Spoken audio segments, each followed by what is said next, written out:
Time once again to talk some EARLHAM men's basketball. They will be on the road on Wednesday as they travel to Defiance, and then the Quakers back home on Saturday where they'll take on Mount St. Joe. We'll have Saturday's doubleheader, the men and the women, right here on Radio Troy Digital Sports. And, Coach, let's go back to the Transylvania game. Do we have to? Well, just for a moment, Okay. and then we'll All talk about the Hanover contest. I know you weren't happy with your ball club that night, and you spent a little extra time with them in the locker room after the game.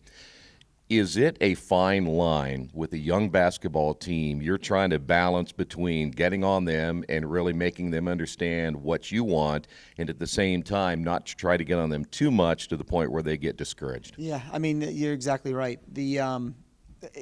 Here's my take on it. We played really well over winter break, and our guys were playing hard. We were playing great defense. We won that game in Philadelphia.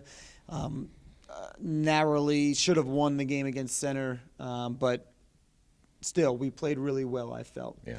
We came back and we had two league conference games, one against Manchester and one against Transylvania. And instead of being inspired by how we played over winter break, our guys seemed to be deflated. The fact that we lost against Center or whatever it was, it just wasn't the same energy that they had given over winter break. And after that Transylvania game in particular, I personally felt we didn't give the effort that we needed to in order to be put ourselves in a position to win the game. And yeah, that's on them, but it's also on me as a coach. My job is to hold them accountable and make sure that they are playing as hard as they're supposed to play. And if they're not, well, we'll bring in the next guy who is willing to go and play harder. So that's the gist of what the post-game talk was about against Transylvania. I just felt like our effort wasn't what it needed to be, and I told them from there on out, till the end of the season, I'm going to be on them. And they have a choice. They can be mentally tough and push through the fatigue and all that, or they can concede and play with lack of effort. Well, if you're going to do that, I'm just going to have to sit you on the bench and we'll find somebody else. So they took that to heart. We had two great practices before Hanover and came out and I thought we played pretty tough against Hanover on the road against the team that's number one in our conference right now. Yeah, so that's a good sign. Yes. At least for the last game or so, they responded the way you needed them to. Yes. Yeah. Yes, exactly. And sometimes, like you said, with young guys, they just need to be reminded. You want them to have that internal drive to compete every single – but they're young. And they're not used to – we have 9 guys on the team right now, 9 of 15 who have never played college basketball. They're not used to this grind. And I'm sure they're fatigued. So if to just have them internally push themselves – well, it takes a mature, experienced veteran to be able to have that internal fire for the length of a college basketball season. Young guys don't know about it yet, and they need somebody else to help push them, and that's what my job is, and of course my assistants. And of course next year when they become sophomores and such, and those that have not played college basketball have a year underneath their belt, it makes your job a lot easier too. That is the plan. That is the hope. Yes. All right, you go to Hanover.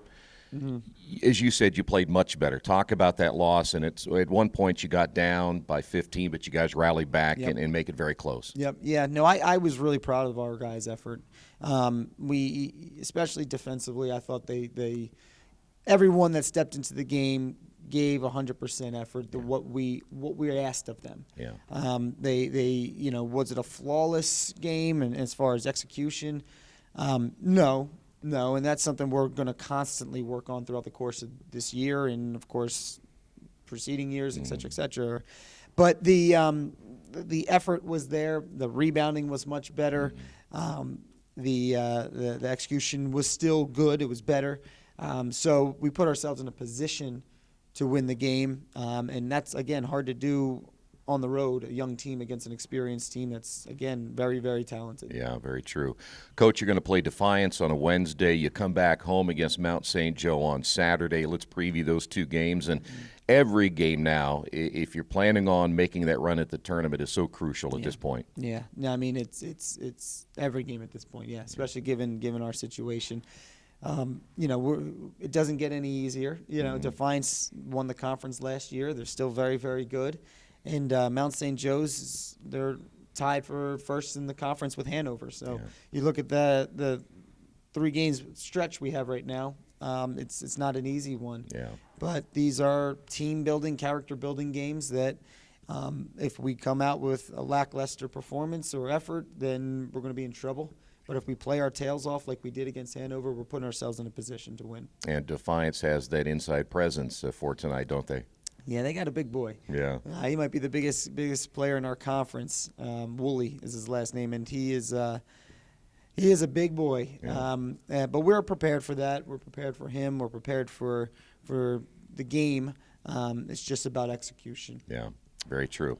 Again, Defiance Wednesday, and then Saturday, Mount St. Joe will have Saturday's contest right here on Radio Troy Digital Sports. Coach, again, good luck over the next couple of games. We'll see you soon, okay? Thank you, Troy. Always a pleasure. And, of course, we'll talk with the head coach next week right here on Radio Troy Digital Sports.